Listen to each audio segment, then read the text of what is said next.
Україно, свята мати героїв, прийди до серця мого, за твою славу, за твої святі ідеї.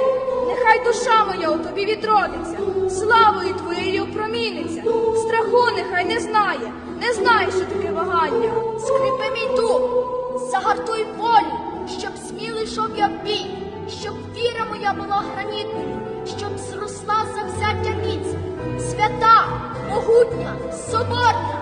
Слава Україні! Героям